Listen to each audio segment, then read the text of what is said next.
Olá, gostaria de agradecer o convite do CONIP para tratar de um tema tão interessante como vamos tratar hoje. Agradecer aqui a presença também do Tiago, da Alessandra, que eu passo a apresentar, e logo na sequência eu vou começar a trazer algumas perguntas para, de fato, entrar no debate, que eu acho que isso que importa, né? A Alessandra Monteiro Martins, ela é vice-presidente do Instituto Brasileiro de Segurança, Proteção e Privacidade de Dados, e BRAS-PD, como eu não sei exatamente, você me corrija aí, Ale, quando você for falar, tá? Tá certinho. É assim mesmo? Então tá bom. O Tiago Moraes Guimarães, que é conselheiro-presidente do Laboratório de Políticas Públicas e Internet, Ministério de Ciência, Tecnologia e Inovações. Então, estamos aqui com dois craques, vamos começar a entrar precisamente, né, nas questões. Queria deixar a primeira perguntinha para eles, né, em relação a como a Lei Geral de Proteção de Dados impactou na prática o setor de cada um de nós que está assistindo, enfim, e quais as adaptações que, na opinião de vocês, precisam ser feitas, né? Eu acho que esse é um primeiro tópico aqui para a gente debater. Queria passar a palavra para a Alessandra e propor aqui que a gente faça uma conversa informal sobre os temas e fiquem tranquilos, eu vou interrompendo aí para trazer as outras questões, tá certo? Sobre o tema. Alessandra, pode contar para a gente o que você acha, o que foi esse impacto e o que precisaria ainda ser feito? Bom, eu trabalho muito com empresas de tecnologia, né, e algumas startups, médias empresas, pequenas empresas. Então, assim, eu costumo brincar que agora eles tiveram que levar a segurança a sério, né? Até então, segurança, então, esse negócio aí só acontece em filme. Ninguém nunca atacou aqui a empresa, não. Roubar dados não existe aqui, não. Nunca na história desse país. Então, você começa a ver uma mudança cultural, né? Quando você está falando de multinacional, eu já trabalhei com algumas multinacionais, e assim, eles têm um compromisso muito maior com isso, eles levam isso muito mais a sério. Você vê realmente a segregação das funções, a delimitação de papéis e responsabilidades, e eu acredito que o grande impacto e desafio é realmente para pequena empresa, média empresa e para algumas startups aí de tecnologia, porque assim, o negócio é fazer o produto funcionar e colocar no mercado. A segurança a gente vai dando um jeito, né? Encripta ali, criptografa aqui, bota uma proteção, um fire, um negócio ali, e as pessoas vão protelando, né? E agora, quando disser assim, tem multa, então, olha, artigo 48, você vai ter que notificar a autoridade. Que você viu, que eu vi de empresa correndo da sala para a cozinha por conta disso, tipo, agora você vai ter que investir, aí essa é outra questão, né? Eles veem segurança como um gasto. Não, eu vou gastar, não, você vai investir. A informação é um ativo da sua empresa, você vai ter que investir o que você não investiu em anos. Basicamente, é isso.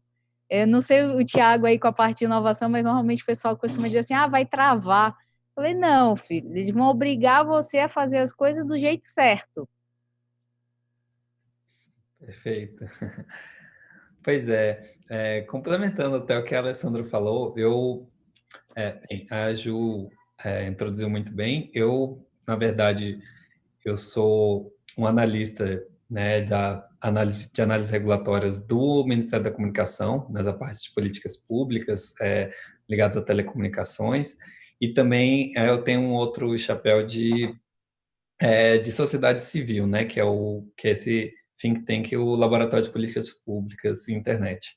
Hoje eu estou aqui mais representando o setor público, então eu vou focar na atuação, né, dessa área, enfim, os desafios que a gente tem enfrentado, e eles não são muito diferentes não, né, Ale, comparado assim, é claro que a forma, talvez, as preocupações, elas vêm de uma forma um pouco diferente, ainda fica incerto como vai ser essa questão de multa ou sanção, até porque ela só vai entrar em vigor, essa parte da lei só entra em vigor no ano que vem, no meio do ano que vem, mas você tocou num ponto muito importante, que é essa da cultura, né? A cultura da segurança, a cultura da privacidade. Eu acho que esse vai ser o principal desafio nesse primeiro ano de LGPD. Então, assim, eu posso dar aqui alguns breves exemplos do que o setor público está fazendo para entrar nessa conformidade com a lei. A gente tem aqui essa realidade, lembrando que a lei foca em questão de tratamento de dados pessoais, e os três poderes vão tratar dados pessoais, tanto executivo, legislativo e judiciário, porque você está falando agora de dados que estão sendo usados pelos recursos humanos, os próprios funcionários, mas também os dados dos cidadãos, enfim, serviços que são oferecidos pelo setor público, e, enfim, no contexto judiciário, as próprias partes e interessados de um processo. E aí, focando no poder executivo, que é onde, enfim, eu tenho tido mais envolvimento nesse momento, a gente tem um exemplo bem exemplar, que é o do Ministério da Economia, a Secretaria de Governança Digital, né? Eles estão fazendo um trabalho muito interessante, né, de conscientização do setor público. Então, eles lançaram um guia de boas práticas da LGPD, que é aberto, na verdade, para toda a comunidade, mas eles dão um pouquinho de enfoque para as questões do setor público.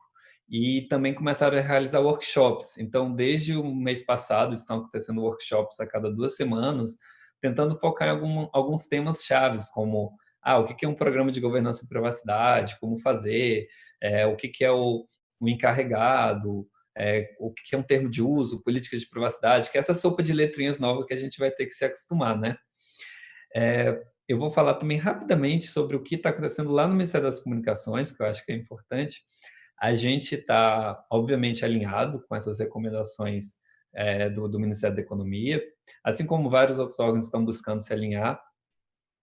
Eu tenho o prazer de estar junto da Miriam, né? Enfim, ela agora está para ser nomeada como a conselheira diretora da MPD, mas com certeza toda a experiência dela nesse ínterim aqui ajudou bastante a gente a fazer esses primeiros passos. Então, nós temos já uma portaria que está para ser publicada, onde a gente vai compor as pessoas as equipes que vão ser importantes para, enfim, colocar a LGPD em prática. Então, tem a figura do encarregado de dados, que é muito importante, eu acho que a lei vai até poder também falar um pouco sobre isso depois, mas também tem outras figuras estratégicas. A gente precisa de um comitê que vai cuidar justamente da parte mais estratégica, e justamente porque a LGPD ela afeta todas as áreas de uma instituição. Então, o encarregado sozinho não vai conseguir dar conta de tudo. E, bem, eu vou pausar por aqui, até para a gente poder continuar esse nosso diálogo. Então, Gil, fica à vontade se você quiser trazer uma nova pergunta, ou se a Ale quiser complementar algo que eu falei. Podemos passar para a segunda, ou você quer comentar alguma coisa, Lê? O que eu ia dizer, eu ia complementar só o que o Thiago falou, que essa questão do encarregado é engraçado, né? O encarregado, eles estão na iniciativa privada, já você falando da iniciativa e eu falando da iniciativa privada. Ele virou quase assim, super-homem, né? Eles querem que o encarregado faça muitas coisas. E aí a primeira coisa que acontece na iniciativa privada ele tem que ser funcionário, ele pode ser funcionário mais não sei o quê, mais isso, mais aquilo. Poder pode, né? Essa parte do encarregado vai dar bastante pano para manga aí, porque tem empresas que não estão levando em consideração, por exemplo, a questão do conflito de interesse. A lei não te proíbe de nada, mas você tem que ver se determinado cargo que ele já tem na empresa, mais acumular outra função de encarregado, ele não pode ficar sobrecarregado e, de repente, negligenciar algo ou deixar alguma coisa passar, e aí você tem realmente um conflito de prioridades aí. O que eu pego primeiro? O primeiro chapéu ou o segundo chapéu? Né? Perfeito. Eu acho que a gente passa aqui pelo mesmo desafio no setor público, porque, enfim, iniciativas distintas estão surgindo, né? Então, enquanto em alguns lugares, a Anatel, por exemplo, está prevendo a figura de um cargo específico de encarregado, então essa pessoa vai focar nessa atividade. Já outros, até pela questão de estrutura, tamanho, né? Tem essa questão dos recursos, eles estão tentando fazer um acúmulo de funções, e isso você já levanta aquela bandeirinha assim amarela, né? Então, como será que vai ser isso? O que ele vai priorizar? Eu acho que vai ser um momento de assim, alguns tropeços, mas eu acho que também vai ser um momento de aprendizado, né? Faz parte. É interessante esses pontos, né? Porque existem muitas dúvidas, eu vejo a respeito do tema, e são dúvidas totalmente pertinentes. Todo mundo quer fazer a coisa direito, claro, sempre vai existir aqueles que não, procurando uma forma de encurtar caminho. Mas a sensação que eu tenho é, se eu quero fazer tudo direito, né? Se eu quero fazer as coisas da melhor forma possível, como é que eu faço? E aí tem esse caráter de mudança cultural que eu até me pergunto, não vou trazer essa pergunta para vocês, mas é uma reflexão, e nós temos tempo para isso. Como é que a gente vai fazer para viver essa mudança cultural que não acontece do dia para a noite? Com esses deveres todos, assim, eu fico... e deveres e dúvidas, né? Eu tenho um pouco de medo em relação a isso. Mas eu queria trazer os pontos positivos aí. Na experiência de vocês, em termos de segurança da informação, quais foram os ganhos proporcionados pela LGPD? Ou que vocês enxergam, enfim, o que vocês acham que veio de bom aí na segurança da informação? Eu acredito que a primeira coisa, eu acredito que transparência, né? Acho que essa questão da lei de ter que ser claro, de você dizer, olha, o que é que eu coleto seu? Por quê? Para quê? Com quem que eu compartilho? Porque hoje é muito obscuro para as pessoas, né? Ela dá o dado, porque eu tenho que dar o dado, mas por que que eu tenho que dar o dado? E essa quantidade de dados que eu estou fornecendo é realmente necessário para aquilo que ele está me propondo, aquele serviço, aquele produto, enfim. Isso não é muito claro hoje, né? Você meio que se vê obrigado a dar, porque eu quero contratar o serviço de XPTO.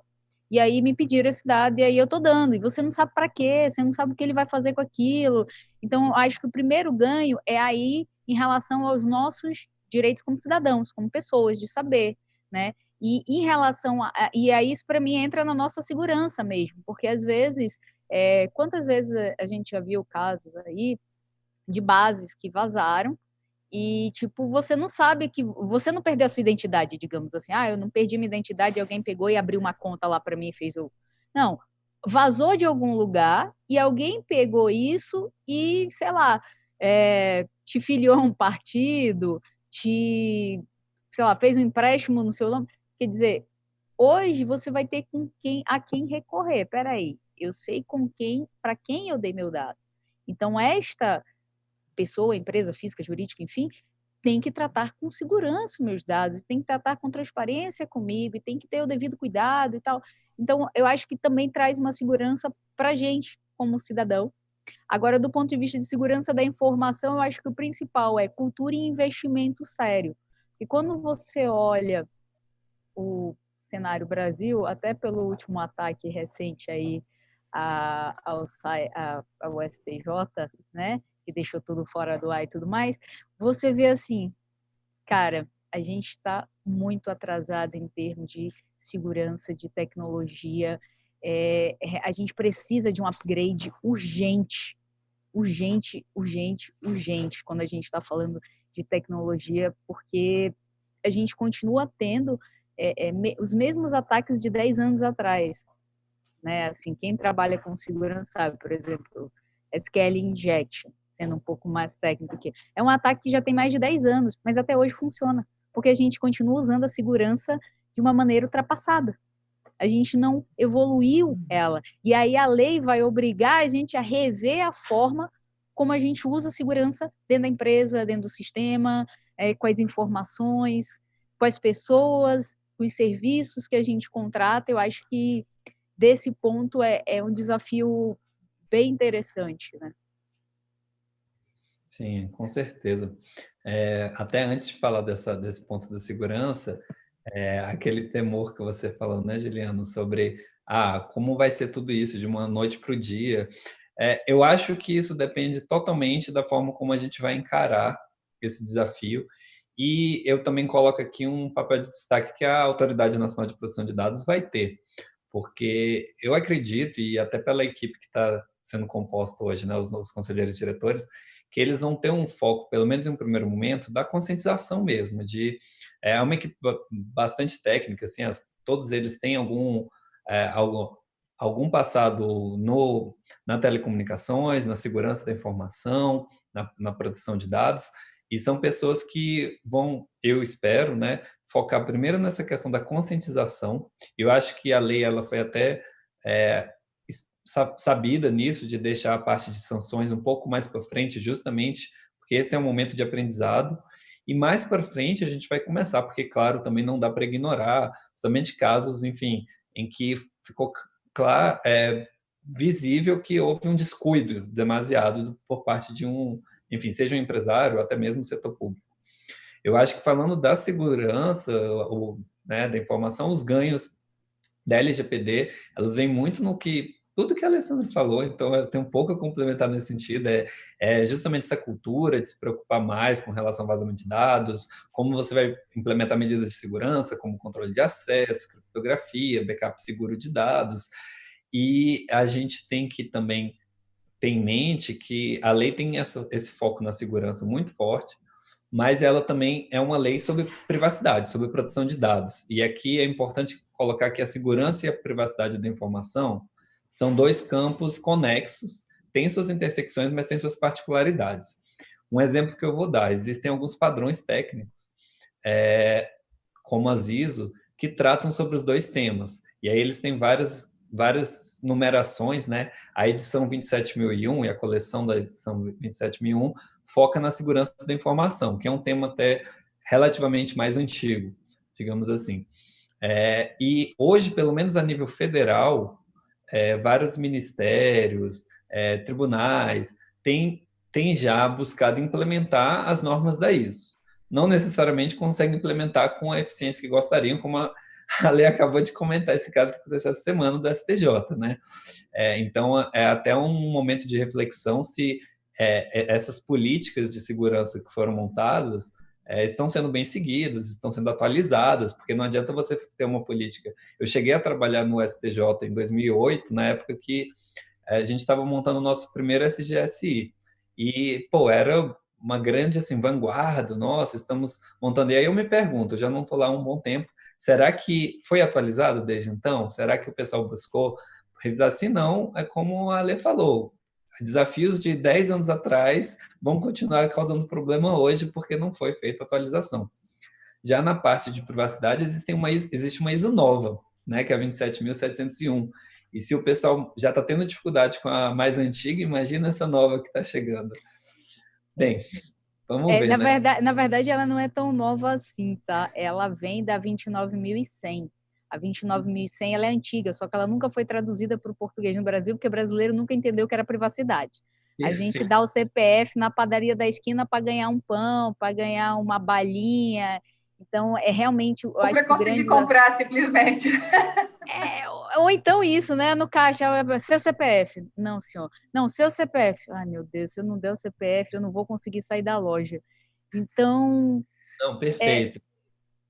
É exatamente isso. Um... Existe um desalinhamento hoje nosso, não só com segurança, quanto com privacidade. Eu acho que a privacidade ainda é mais crítica nesse ponto, porque enquanto em alguns lugares a gente já tem essa maturação há muito tempo, como você falou, a gente agora que está começando a conhecer esse tema e a versão traduzida é mais nova, né? E como você falou, mas a ISO mesmo, 27701, já existe há alguns anos, acho que é 2013, não lembro agora. Na verdade, assim, eles derivaram ela da 29.100. A 29.100, eu não lembro, 2010, 2013, por aí, 2000, assim, já tem um tempo, e aí eles fizeram a 701 e aí traduziram para o português do Brasil, inclusive todos os projetos que eu tenho trabalhado de implementação, de adequação, é isso, né, pegando ela, só que aí é engraçado que é aquilo que a gente estava falando sobre atualizar os controles, né? O que ela faz em cima da 27.001? Ela coloca atributos de privacidade, porque é aquilo que você falou, eu posso ter segurança e abrir mão da privacidade, porque depende do tipo de segurança que eu adotei, ela pode ser uma segurança muito invasiva, então eu posso perder a privacidade dependendo do tipo de segurança que eu adotei. E aí a 27.701 justamente vai dar essa dose, ó, você tem que equilibrar a segurança para não perder a privacidade, né? Perfeito, perfeito. Tem um ponto, Tiago, que estou achando o máximo, gente, aprendendo muito aqui com vocês, que trabalham na área, assim. O Tiago trabalhou no STJ, né? Você trouxe o caso ali caso recente que foi muito impactante, né? E aí A gente brincou que foi quebrar o vidro. A gente brincou que foi tipo, quebra o vidro e puxa os cabos. Olha, foi realmente impactante. Aí, assim, eu não vou dar uma informação que eu estou de fora, né? Mas dentro da Fundação Getúlio Vargas, a gente recentemente fez uma pesquisa na área de projetos de inteligência artificial e de automação dentro do judiciário. A equipe do STJ é fantástica, assim, o trabalho que eles fazem é maravilhoso. Eu fiquei muito impressionada, e se compararmos, né, com o sistema judiciário como um todo, eles continuam na vanguarda. Eu imagino, aí eu não era especificamente sobre o tempo que nós estamos conversando, mas eu imagino que também, né, mas eu fico pensando, se eles, né, sofreram esse impacto, imagina o que a gente não tem que fazer assim para todos os tribunais, né, para os principais, enfim, é um trabalho árduo, de fato, e quem está muito bem já está muito frágil, né, eu acho, assim, no nosso país. Então, é impressionante isso que você trouxe, porque quando houve o ataque, eu fiquei me perguntando isso. Falei, caramba, mas eles são... Sim. E aí agora o resto, né? Mas tem lugar que nem a própria digitalização aconteceu perfeitamente, então, só para a gente ter uma noção, estamos um passo atrás. Tem uma pergunta, e aí eu vou inverter o caminho aqui, vou fazer a pergunta para o Tiago, porque eu acho que é mais a área dele aqui, mas depois eu vou passar para você comentar também e fazer o paralelo aí com o setor privado. Tiago, pela sua análise, quais as maiores dificuldades de implementação da LGPD no setor público? Com a existência de múltiplas bases, e aí principalmente nesse ponto, de múltiplas bases de dados ainda não integradas, com formas de operações e níveis de modernização tão diversos, interferem no processo. Ou seja, quais são as dificuldades? E no meio desse monte de base, não sei, aí pode ser uma visão equivocada, mas aparentemente falta muita integração. Né? Como que isso pode ser feito e que nível de modernização a gente precisa para isso também, né? Dentro do setor público, precisamente. Aí depois a Lê vou passar para trazer a perspectiva privada. Ok. Bem, assim, falando especificamente da LGPD, né, e no setor público, eu acredito que uma primeira dificuldade é realmente o fato de ser um campo novo, digamos assim. Apesar de não tão novo, né, assim, pelo menos a nível global, internacional, aqui no Brasil é sim, a gente tem essa dificuldade da cultura da segurança, da privacidade, como a gente vem falando desde o começo do debate. Eu acho que falta bastante conhecimento sobre o tema. Então, assim, a gente vê isso em alguns casos até esdrúxulos que ocorreram nesse primeiro mês assim de LGPD, em que alguns órgãos públicos começaram a correr, né, para montar suas equipes e aí começaram a haver uns casos assim, uma portaria colocando nomeando alguém para o cargo público de controlador de dados. E aí quem estudou a lei sabe que não tem como você fazer isso, porque controlador e operador não é um cargo, não é uma função, não é uma pessoa da equipe. É um papel que se dá àquela instituição, seja pública ou privada, que está tratando os dados e tomando decisões com relação a esse tratamento.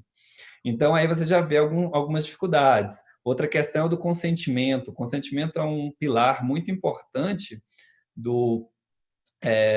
da lei, mas ela não funciona tão bem no setor público. Por quê? Porque o consentimento ele tem como das suas condições a questão de que ele tem que ser livre. Para ser livre, você tem que ter uma paridade entre as partes que estão... A parte que está tratando os dados é aquela que está cedendo os dados. Muitas vezes nas relações do setor público você não vai ver isso, porque a gente tem até pelo direito público aquela ideia da supremacia do interesse público, o Estado em muitas circunstâncias ele está numa posição elevada, e aí você não vai poder dizer que houve consentimento quando, por exemplo, uma investigação tem que ocorrer, ou quando a Receita pede para você declarar seus impostos, você não vai falar, não consinto, entende? E aí você consentir no sentido de ceder não é o consentimento no sentido da LGPD. São essas coisas que a gente está começando a trabalhar. A lei oferece outras bases legais, claro, justamente para compor esse multiverso, porque o consentimento por si só nunca seria suficiente, então existem outras bases legais, e a gente está trabalhando nessa conscientização de quais as bases legais que são aplicáveis em um determinado contexto, para o pessoal começar a implementar de uma forma legal. E, bem, outra dificuldade aí que eu coloco, eu acho que tem essa questão realmente de recursos, né? Eu acho que, assim, a nível federal, a gente tem uma vantagem de normalmente ter orçamentos mais avantajados, e mesmo isso é relativizado, porque a gente sabe que ministérios possuem diferentes recursos e diferentes formas de poder priorizar essa área, né, de segurança e privacidade, mas é realmente um desafio. Eu vejo, aí aqui é claro, o caminho de soluções é um grande quebra-cabeça, mas eu vejo que um primeiro passo é focar em soluções que pensam, por exemplo, em interoperabilização, porque eles costumam justamente serem montados de forma que garante uma integração maior, a conversa entre os sistemas, e uma solução de segurança vai vir também padronizada, mais padronizada, né? Eu digo, quando eu coloco o padrão aqui, no sentido assim, toda solução vai ter que ser customizada à realidade de uma empresa, mas os padrões existem, tanto que as ISOs, elas são justamente padrões sobre como implementar a medida de segurança numa instituição. Bem, eu queria até ouvir da Lê também um pouco da perspectiva dela aí sobre... Eu tenho enfim. clientes que são da iniciativa pública também, mas é estatal, no caso é a nível de estado, não governo federal. Mas é um desafio por essa questão que você falou, né? Cada autarquia tem sua verba, né? Então é diferente. E aí, além da questão do budget, aí, da verba, você tem uma questão de gestão mesmo da autarquia, do direcionamento estratégico da autarquia. Então, às vezes, a autarquia não vê a área de tecnologia e a área de segurança como estratégica para ela, para o serviço que ela presta e tudo mais. Então, às vezes, ela não tem prioridade em algumas coisas em relação ao orçamento, e aconteceu isso assim, em algumas prefeituras e órgãos aí do estado que eu já atuei, e aí você tem uma dificuldade maior. Agora, esses mal entendidos aí sobre essas portarias é divertido. Tipo, semana passada estava tendo a discussão de que o servidor público ia ser o operador. Eu falei, oi? Como senhor? Peraí. Volta a ficha. Quer dizer, tentaram uma manobra para desvincular um negócio. Aí o pessoal falou assim, mas como assim? Eu falei, olha, eu não posso pegar um servidor público e dizer que ele é um operador de dados, já que ele trabalha para uma instituição pública. A instituição é o controlador, ponto. Aí depois tem os processos administrativos e tudo mais. Porque se eu desvinculo ele, coloco ele como operador de dados, no momento em que eu tiver, por exemplo, um vazamento, eu posso apelar para o artigo da lei que diz o seguinte: o operador faz as vestes do controlador quando ele não seguir as instruções do controlador. Quer dizer, eu vou deixar o servidor público sozinho na roça? Quando eu apelar para o artigo da lei que fala isso? Aí, quando eu ouvi aquilo, eu falei, acho que alguém tentou alguma coisa aí. Não sou advogada, mas pela interpretação da lei, quando eu desvinculo isso, eu posso apelar para esse artigo dela. E aí houve um debate, no final eu nem sei como é que ficou, mas parece que não aceitaram, não é isso? O servidor público faz parte lá do agente de tratamento, né? Não é isso? Exatamente. O servidor, por estar integrado à estrutura de uma instituição, ele não vai poder pegar esse papel do operador. O operador, ele sempre vai ser uma entidade terceira, né? Pode até vir a ser uma pessoa física, mas aí vai ser, por exemplo, uma Um pessoa prestador física. de serviço. Exatamente, foi contratado como prestador de serviço para processar os dados num determinado contexto. Eu acho que esse é o tipo de coisa, né?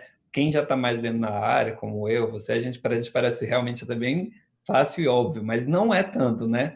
E eu acho que a NPD, por exemplo, vai ajudar. Assim, eu vivo colocando a NPD, coitada da NPD, mas ela tem realmente esse papel, porque quer queira ou não, assim, existe um esforço muito grande da sociedade civil Aí, colocando rapidamente o chapeuzinho do Lapin, a gente publica cartilhas e coisas justamente para buscar informar, mas o alcance que a gente tem nunca vai se comparar de uma instituição, né, com o porte que ela vai ter, a publicização das decisões dela. E eu acho que o alcance também é muito importante nessa hora para conscientizar as pessoas e a credibilidade de quem está falando. Eu acho que o desafio vai ser nomear os encarregados, né? Porque saiu aquele decreto dando para a APF 30 dias para nomear todos os seus encarregados. É porque eu acompanho muito o que é publicado do setor público e eu adapto isso para os meus clientes, para os meus projetos da iniciativa privada. Então, por exemplo, toda vez que eu vou falar de política de segurança, eu falo, gente, tem a PNSI, tem a Política Nacional de Segurança da Informação. Então, eu pego a Estratégia Nacional de Cibersegurança. É como eu vou endereçar o Programa de Segurança Digital da empresa e dali criar a política de cyber e endereçar os outros temas. Então, normalmente, é importante essas publicações, esses decretos do governo, porque você entende, a regra é o seguinte, eu não posso estar abaixo do que o governo está fazendo. Então, eu olho sempre para isso, para ser daquela régua para cima, para a empresa privada. Né? Então, a régua mínima para mim é os decretos que saem. Então, se ele botou lá estratégia de segurança, estratégia de governança, nomeou lá o comitê de governança digital, a parte de tratamento de dados e tudo mais, falei, é o mínimo que você espera que a iniciativa privada faça, porque justamente se o governo, que é público, com toda a sua diversidade de autarquias, de gestão, de orçamento, um corta de lá, corta daqui, corta dali, ele está fazendo, como é que você, iniciativa privada, que tem um monte de gente, muito menos burocracia, não consegue se organizar para fazer? Né? Porque normalmente a comparação que eu uso é essa. No governo você tem um monte de esfera para apelar, para subir, para aprovar, para pedir a benção. Na iniciativa privada isso é diferente. Então não justifica você ter um parâmetro do governo e fazer um negócio mais embaixo. Minha visão, tá? Então normalmente eu gosto de olhar muito para o que sai desses decretos, dessas políticas, da estratégia, desde lá da estratégia de transformação digital do governo, que é bem interessante, para mim ela conecta muito com a LGPD, a questão do marco civil e etc. Por exemplo, tem muita coisa que veio do marco civil, que a gente está comendo bola aí desde 2016 sem processar determinadas empresas, porque elas se encaixam dentro do marco civil da internet. E elas deveriam já ter sido processadas em cima dele. E só agora com a LGPD que as pessoas juntaram as pecinhas. Sim, com certeza. Muito interessante a abordagem que você colocou. Parece... Eu até ia perguntar, está fora do caminho aqui que nós havíamos pensado, mas é interessante, Alessandra, esses pontos que você trouxe. Eu fiquei pensando, pelo que eu entendi, o que você faz é o seguinte, olha, eu uso como critério objetivo o que o Estado, o que o ente público está fazendo, para ter aquilo como parâmetro mínimo dentro da iniciativa privada. Porque exatamente, é meu baseline. Essa interpretação da legislação, pelo menos você vai dizer assim, olha, menos que isso não dá. Né? E aí eu fiquei me perguntando, de fato, né, dentro da iniciativa privada, a princípio a gente tem uma facilidade maior, uma celeridade de tomar decisão. Mas aí volta para aquele ponto que eu fiquei pensando, imagina os pequenos e médios, assim,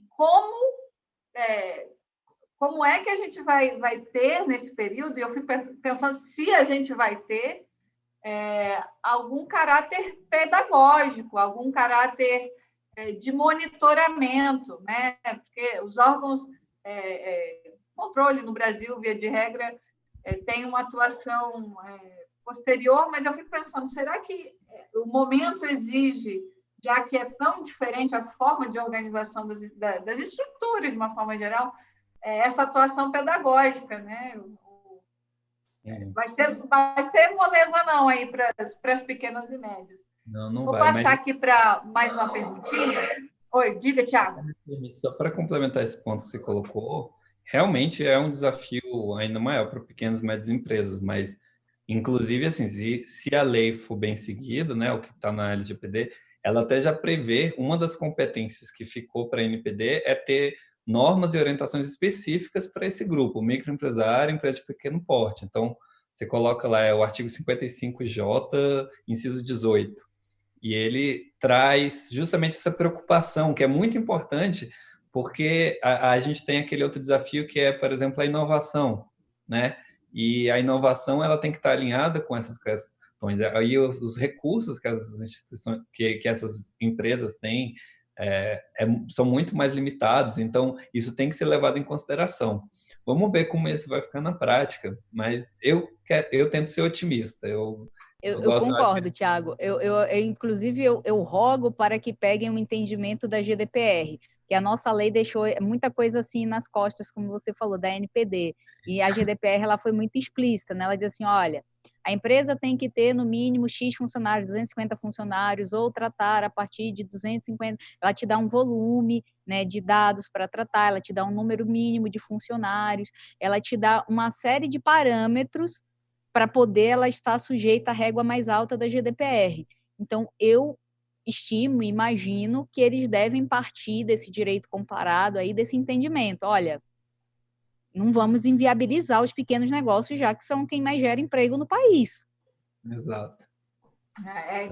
Desse ponto realmente bem interessante. Eu também sou otimista, mas acho que é um desafio aí. Vamos lá. Vou passar para a Alessandra agora. No seu entendimento, a legislação dá margem a uma hiperjudicialização por danos morais pelo ferimento dos direitos tutelados pela LGPD? Por que eu estou falando isso? Aí essa pergunta é bem, bem minha mesmo, porque a gente vê uma hiperjudicialização no país. E aí, além de nos preocupar, né, com a segurança, com a privacidade, com todas as questões sendo aplicadas ao ente público, e aí também o judiciário, eu fico me perguntando se não vai chover, como a gente viu, né, em alguns países, demanda de judicialização por conta disso. Não estou dizendo que isso é ruim ou que é bom, não, tá, gente? Eu só estou dizendo como que, se vocês esperam isso, e como que o que vocês acham que deveria ser feito assim, para enfrentar essa questão? Sobre a hiperjudicialização, é engraçado, porque eu acho que no Brasil a gente ainda tem pouco processo. Se você olhar, de fato, para os direitos que nós temos e que as pessoas atropelam eles, entendeu? Assim, que a gente não exige, que a gente não luta por eles, eu acho que a gente ainda tem pouco processo nesse país. Porque diariamente, constantemente, empresas infringem os nossos direitos. O CDC, nossa mãe do céu, se fosse para judicializar tudo, eu era campeã de processo no pequenas causas, porque assim, é cada coisa que você pega, só que o brasileiro está tão acostumado a ser, entendeu? Tipo assim, cara, eu tenho que me conformar, não, porque senão ele não vai me atender, então eu tenho que aguentar. Então, ele está tão acostumado que eu acredito que a gente deveria até ser mais. Porque se você olhar realmente ao pé da letra dos nossos direitos, muita coisa é passado por cima. Então, muito provavelmente, a gente deve ter essa curva, né? Esse pico, e depois as pessoas entrarem na cultura. Realmente, o que é meu direito e o que é meu dever, né? Porque todo mundo quer direito, mas esquece que ele também tem um dever. E eu acho muito interessante, porque um choque aí da cultura de privacidade é uma coisa que eu sempre ressalto lá na lei, até o pessoal brinca, mas você não é advogado. Eu falei, mas eu sei ler. E eu sou aquela pessoa que trabalha com compliance, que pega aquele asteriscozinho lá embaixo. Peraí, o que é isso aqui? O que é isso? Isso aqui é sobre o que mesmo? Então, tem uma coisa sobre os dados tornados manifestadamente públicos. A lei diz que os dados tornados manifestadamente públicos não são pessoais. E aí eu trago para você o seguinte, como é que eu posso dizer que um dado vazou e processar alguém se eu publiquei isso numa rede social? Isso não é tornar um dado manifestadamente público? Entendeu? Então, assim, as pessoas têm que ter cuidado com o que é o direito e o que é o dever dela. Porque a lei fala o seguinte, olha, o ônus da prova é do controlador. Mas se ele provar que ele não tratava o seu dado, então você já perdeu. Ele não tratava o seu dado vazou, mas não foi por ele. Ou não foi por negligência dele. De repente, aquela história, eu emprestei meu login para fulano, eu emprestei minha senha para ciclano. Então, vai muito, essa questão de processar, vai muito da cultura mesmo, da pessoa entender, tá, é meu direito, mas espera aí, eu cumpri o meu dever para eu exigir o meu direito? né? Então, por este motivo, pela falta de entender que não é só eu tenho direito, mas eu também tenho deveres, que deve ter essa cauda, né? E depois isso se estabilizar realmente, assim. Quando as pessoas começarem a entender que não é só assim, vazou, tá, mas espera aí, vazou por onde, vazou como, vazou por quê? Você não tornou esse dado manifestadamente público? Entendeu? Acho que tem muito essa pegadinha aí lá da lei, que é onde ele fala dos dados tornados manifestadamente públicos. É muito Eu, interessante. eu coloco, enfim, acho que por tudo que você tinha colocado ali, né, nesse começo, essa crítica que você trouxe, eu concordo completamente, Ele. Eu acho que, assim, eu acho que existe uma desigualdade na judicialização. Então, talvez o que a gente vê na prática, o que a gente chama de prejudicialização, ela remete a um nicho é, a- bem limitado da nossa população em termos absolutos, em termos relativos, mas em termos absolutos é um montante ainda, né? A gente está falando de um país de 215 milhões de habitantes.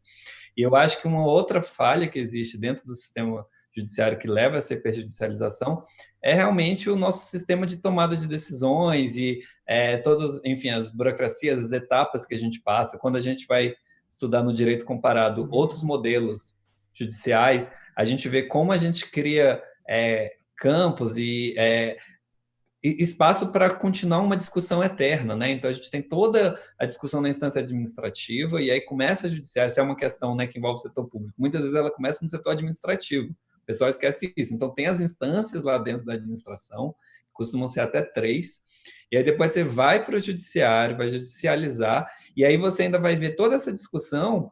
E aqui no Brasil o pessoal até costuma dizer, é uma coisa bem errônea do ponto de vista legal, mas é uma coisa totalmente certa do que você vê na prática, que é assim, o STF é a terceira instância.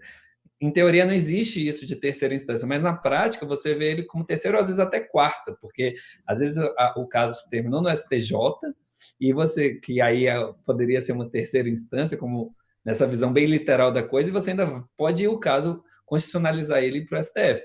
Então você tem muitas discussões disso. Eu acho que, como a lei falou, é uma questão cultural, e eu acho que, independente de uma lei nova, uma lei antiga, a hiperjudicialização, seja lá o que ela de fato ela vai existir ou não existir de acordo com a cultura que as pessoas têm sobre como irem atrás dos seus direitos e como isso é eficientemente garantido. Eu acho que assim, a LGPD, nesse sentido, ela é até interessante, inteligente, porque ela promove outros canais. Então, você tem o canal de poder fazer reclamações à autoridade, então você não vai depender do judiciário, e ela tenta promover essa ideia de que antes mesmo da autoridade, você vai fazer o pedido para a instituição, para a empresa, para o setor público. Então, se as pessoas, né, se essas instituições seguirem o que a lei coloca, e é claro, aqui eu não estou falando de casos absurdos, de requisições absurdas, mas é aquele caso em que a pessoa realmente tem o direito. Eu não quero mais usar essa plataforma, eu quero que meus dados sejam apagados. Isso parece assim, você até se pergunta, isso precisa estar numa lei? Mas, enfim, tem que estar, porque senão as pessoas começam a colocar, né, essas resistências. E isso poderia ser evitado já lá no primeiro passo, junto com a instituição a quem você está requisitando esse direito de apagamento dos dados. Eu acho que é muito por aí. E na dúvida agora, Tiago, quando você e a Alessandra falavam, o nível de complexidade, né, das questões que surgem a partir dessa lei é tão intenso, e eu me pergunto, será que a nossa comunidade... eu já entendi que nós vamos passar por um momento, estamos passando, eu acho, né, por um momento de mudança cultural. E aí eu me pergunto, será que o nosso sistema de justiça está preparado tecnicamente para isso? Né? Assim, para compreender o nível de complexidade? E também o que esses canais alternativos precisam ter para serem, de fato, uma escolha feliz, vamos dizer assim, daquela pessoa que teve, ou que acha que teve o seu direito infringido. Eu fico me perguntando, vocês acham que está preparado, pessoal? Sobretudo profissionais da área jurídica, né? Ou é só espuma? Fazer a pergunta maldosa. Olha, eu vi, você falou isso, desculpa passar na frente do Thiago, mas você falou isso, e eu me lembro que o Thiago soltou um negócio lá da Receita, lembra que você falou da Receita Federal, da questão? Então, eu tive um cliente que me ligou desesperado, que um determinado sindicato disse assim, os funcionários sindicalizados dele lá, que por acaso eram funcionários da empresa dele: olha, não assinem nenhum documento que transfira dados para a Receita Federal. Aí eu falei: valei-me, senhor, quem foi que instruiu estas pessoas? Com base na LGPD, tá? Ainda disse assim: com base na LGPD, não assinem nada que transfira, que envie dados de vocês para a Receita Federal. Falei: agora ficou legal, agora o povo vai sonegar imposto, eu não faço minha declaração de imposto de renda com base na LGPD, porque eu não quero compartilhar meus dados.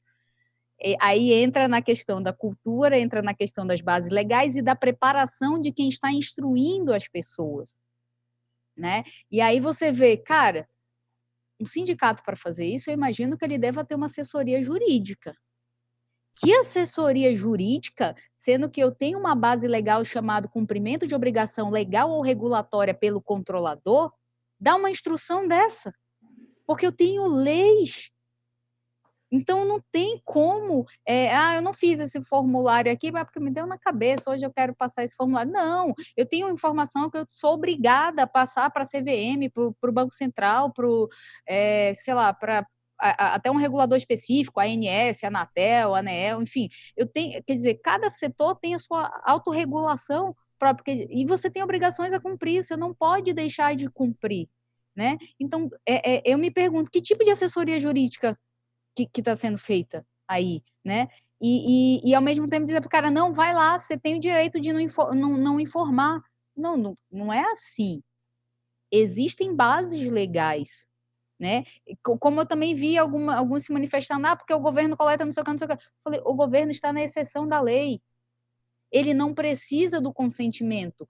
Porém, a lei é clara que se os dados coletados sem o consentimento ou o uso das outras bases legais, ele precisa observar a boa-fé dos princípios. Se você provar que a boa-fé dos princípios foi violada no tratamento desses dados, aí sim você pode se opor. E é por isso que a lei dá lá uma seção inteira sobre o tratamento de dados pessoais do poder público. E parece que as pessoas não leram sobre isso e ficam passando instruções erradas para as outras. Então, você percebe que falta os profissionais se atualizarem, tanto o lado da advocacia aí, que vai prestar essa assessoria, como pelos exemplos que o Thiago deu das portarias, do lado de quem está nessas autarquias, né?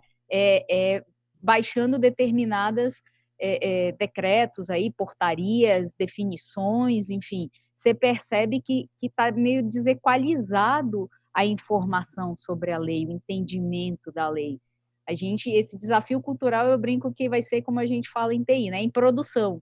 A produção está rodando e a gente tendo que evangelizar as pessoas e aculturar enquanto o negócio está rodando. Não tem tempo para parar. Sim, verdade. E eu vejo muito que essa conscientização e a capacitação, ela tem que ser multinivelada, porque é que nem em português e matemática.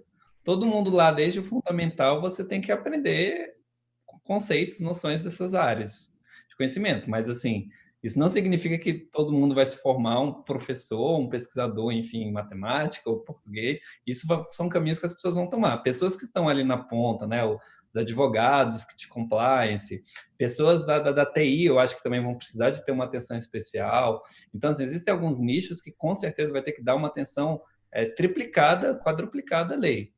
Mas é muito importante que todos ali dentro do ecossistema tenham alguma noção. E aí os desafios de capacitação envolvem esses riscos, né? Como a Alessandra colocou, infelizmente a gente às vezes até passa por maus tutores, mas até para ser otimista de novo, vamos focar um pouco nos bons. Eu acho que existem iniciativas legais, pelo menos na iniciativa privada isso já vem ocorrendo, então a gente tem, por exemplo, instituições como tem o Instituto Data Privacy Brasil, tem o ITS, enfim, a minha instituição mesmo, por meio de cartilhas, a gente tenta fazer esse tipo de coisa. E do setor público, eu acredito que a gente também está tendo um esforço nesse sentido, mais uma vez citando o Ministério da Economia, Eu estou bem feliz com o esforço que eles estão tendo, sabe? É uma equipe que tá mostrando, enfim, um empenho nisso, uma dedicação, e está tentando realmente conscientizar os servidores públicos. Eu acho que, assim, não é suficiente, eu acho que vão ter que ter mais iniciativas do tipo, um programa estruturado dentro da ENAP, né, que é a nossa Escola Nacional de Administração Pública, mas eu acho que existe espaço para isso. Então, bem, vamos ver como vai No ficar. IBRAS-PD a gente está trazendo isso, né? A gente, como instituto, a gente tem os associados, que são pessoas, e as empresas. A nossa intenção é justamente criar conjuntos de boas práticas e disseminar. Então, a gente tem umas comissões de trabalho para elaborar modelos padrão de documentos, tipo relatório de impacto, assessment, etc. Essa parte de educação, de boas práticas, a gente tem investido isso no IBRAS-PD. A gente começou ano passado, né? E a gente vem trabalhando isso, mas assim, olhando mais para a iniciativa privada, mas tem associados que são da iniciativa pública. E a gente procura trazer essas discussões, formar comissões de trabalho para sair com documentos mais alinhados com a lei, para pelo menos ajudar, apoiar melhor as empresas, para ninguém travar, né? Para a inovação não parar. Perfeito. É interessante, a gente já está se encaminhando um pouquinho para o final. O que vocês, os pontos que vocês trouxeram agora mostra assim da parte pedagógica, né, que eu tinha provocado antes também, a dificuldade que a gente tem quando acontece um tsunami cultural, né, que essas mudanças que nós estamos tendo, não só na área de proteção de dados, mas também várias outras, né? Não há dúvidas que estamos num divisor de águas em várias esferas. E aí eu fico pensando assim, justamente, né, a sensação que eu tenho é essa, é que a gente, e aí me incluo dentro dessa categoria, seja dentro da academia, os professores de direito, a magistratura, a advocacia, o Ministério Público, a defensoria, eu acho que o Thiago trouxe um ponto muito legal, que é esse multinivelamento, né?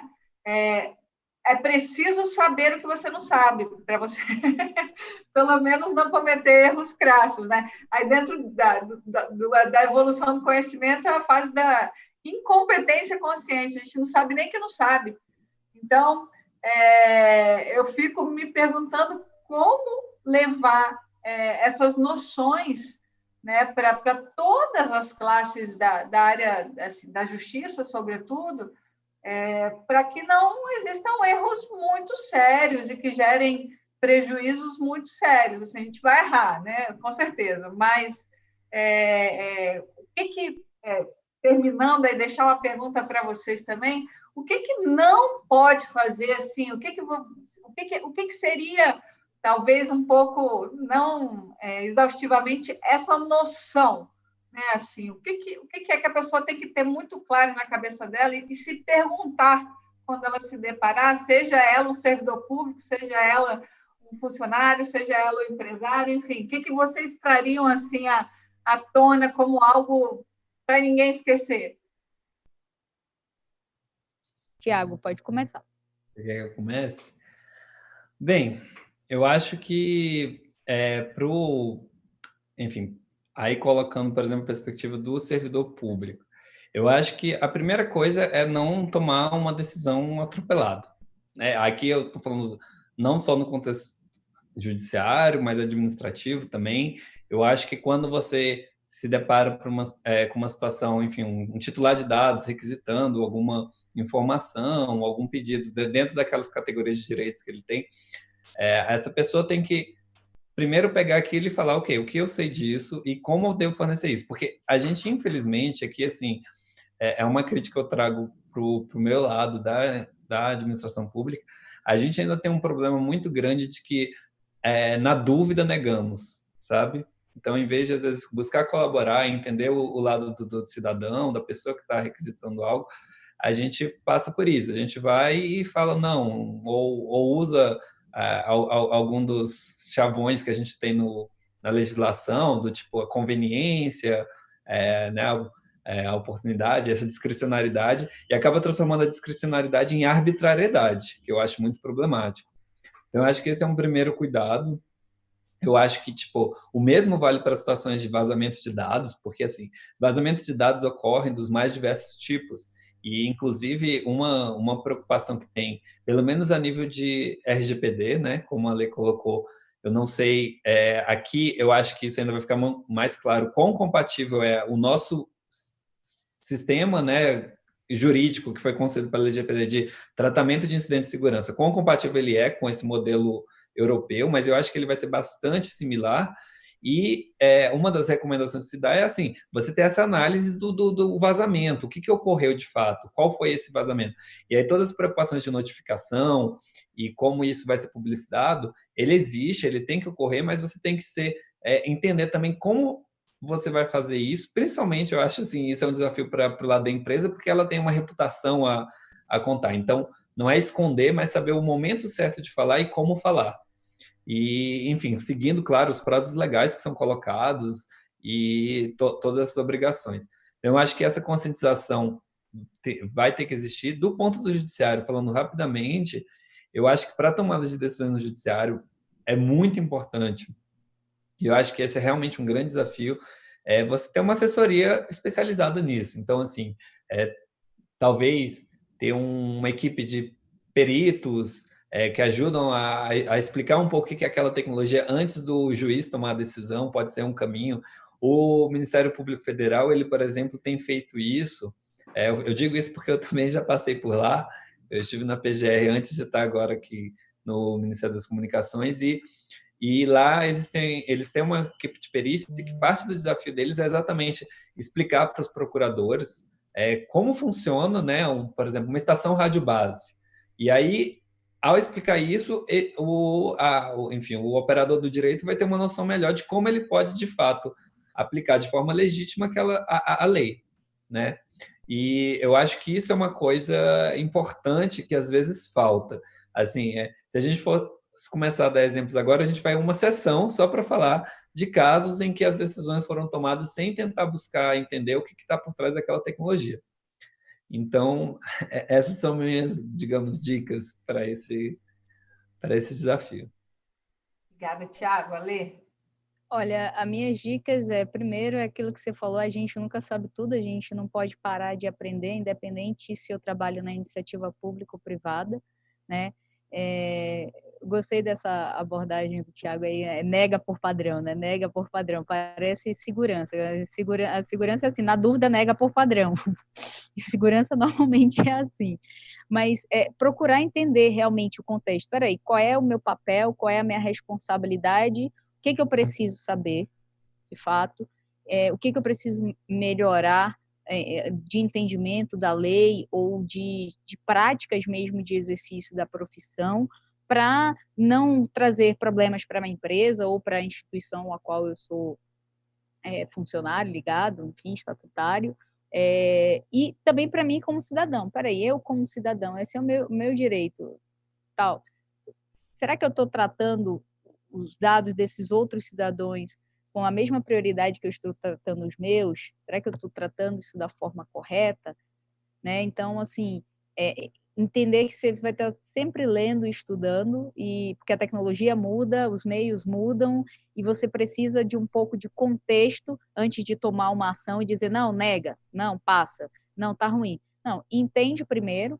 Eu acho que a gente tem uma lacuna ainda muito grande em relação ao artigo 20 da lei, que é tomada de decisão automatizada, porque é o único artigo da lei que fala disso, e ele fala de tomada de decisão automatizada e profiling, mas a gente não tem legislação sobre IA, né, sobre inteligência artificial, apesar das iniciativas aí do ProJury, né, e de toda a tecnologia que ele está envolvendo, mas a gente não tem uma regulação efetiva disso no país. Eu acho que a gente está um pouco atrasado. A PL que eu vi de um deputado que tinha mais próxima, que quer dizer, que estava mais avançada disso, mas que está engavetada ainda, que tinha ido à consulta pública, tinha 7 artigos, era muito fraca, muito incipiente para a gente regular algo tão sério e que impacta diretamente a nossa privacidade e a segurança de dados, porque é uma coisa que, a partir do momento que você regular, de fato, e permitir o uso, você não vai ter como mensurar de cara o impacto disso. Você não sabe o alcance disso, A partir do momento que você estiver usando IA de verdade, que eles chamam de IA forte, que é onde entra rede neural e aprendizagem de deep learning, cara, você não tem como segurar depois, a não ser que você chega lá e tire da tomada, né? Vídeo que a gente já viu que alguns já avançaram nisso. Então, assim, olhando para essa perspectiva que a gente não tem uma regulação de IA, que a gente tem computação quântica chegando, a gente não pode parar de aprender. Sim, com Então, certeza. são novos desafios. O que está hoje pode ser que daqui a 1 ano, 2 anos, com os aprendizados, né, aí da lei em vigor e tudo, mude, se veja a necessidade de acrescentar mais alguma lei, algum decreto, alguma coisa para regular melhor isso. Então, as pessoas não podem se fechar, elas têm que estar abertas a aprender e entender que o contexto muda e entender o contexto, que a tecnologia vai impactar isso cada vez mais daqui para frente, né? As inovações tecnológicas vão impactar isso. A dica é essa. Maravilhoso, obrigada. Eu acho que foram dicas super úteis e traz a responsabilidade da gente, né, de pensar nisso e tomar o nosso papel. A gente também precisa melhorar, né? Todo mundo. Eu vou passar a palavra para que vocês possam, né, finalizar se quiserem. Já vou encerrando aqui, mas agradeço imensamente. Achei que participo de muitos encontros, mas dificilmente eu aprendo tanto como nesse, assim, não porque eu não seja, não tenha conteúdo, mas porque são conteúdos que às vezes assim são conteúdos que eu já conheço. Então, queria agradecer a vocês por partilhar isso comigo e com várias outras pessoas aí, porque eu acho que esse conteúdo é pelo jeito, né? Agora eu estou mais preocupada, Alessandra.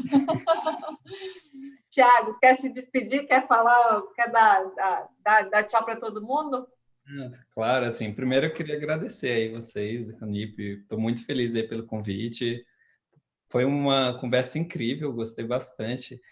Aprendi também, eu acho que a gente sempre aprende, né? Então, assim, ouvir a perspectiva da Alessandra me fez trazer reflexões, por exemplo, que eu não, talvez eu não tinha antes. Eu acho que isso é muito importante. Esse debate é muito importante para a gente estar naquela dica que ela colocou, da gente estar buscando aprender sempre. Então, eu só tenho a agradecer por isso. Eu continuo aqui tendo esses esforços e eu acho que a gente tem uma equipe boa buscando isso no setor público, né? Porque é realmente desafiador e a gente sabe que o setor público, historicamente, ele tem vários desafios estruturais, né, institucionais a serem vencidos, mas quem sabe inclusive, essas culturas promovidas pela transparência, segurança, não até estimulem essa colaboração maior e, enfim, esse trabalho mais coeso entre as instituições. Bom, eu também só quero agradecer. Obrigado, Tiago. Obrigado, Juliana. Foi uma grande satisfação aqui. A gente aprende sempre. Eu gostei de ouvir a questão lá do laboratório aí de políticas públicas. É bom saber disso, né? É uma coisa que eu tenho acompanhado há um certo tempo, e aí eu me lembro que me disseram assim, não, você tá louca, a lei não passa esse ano. Eu falei, filho, o governo está fazendo a parte dele, vocês é que não juntaram as migalhas que ele foi deixando no meio do caminho. E quando você acompanha tudo isso, é legal de saber, assim, as pessoas têm uma ideia ainda muito errada do governo, a gente sabe que tem muita coisa para melhorar, mas se você acompanhar de 2018 para cá, tudo que foi publicado em relação à tecnologia, segurança, cibersegurança, governança, estratégia digital, o governo tem feito bastante coisa. E a iniciativa privada, ela tem olhado assim para mercado, rentabilidade, lucro e tal, e ela não se preocupou em se organizar. E o governo não, primeiro ele regula, organiza, e depois ele começa a agir. Né? Tem uma diferença. A iniciativa privada ela faz primeiro, depois ela se preocupa em organizar, em regular. Né? Então, mas é um desafio interessante que a gente tem pela frente. Eu só tenho a agradecer a participação e o que vocês colaboraram aí me ensinando aí hoje nesse bate-papo. Bom, vamos encerrar então. Muito obrigada. Até breve. Espero que possa encontrá-los aí pessoalmente também em breve. Um abraço. Um abraço. Até mais.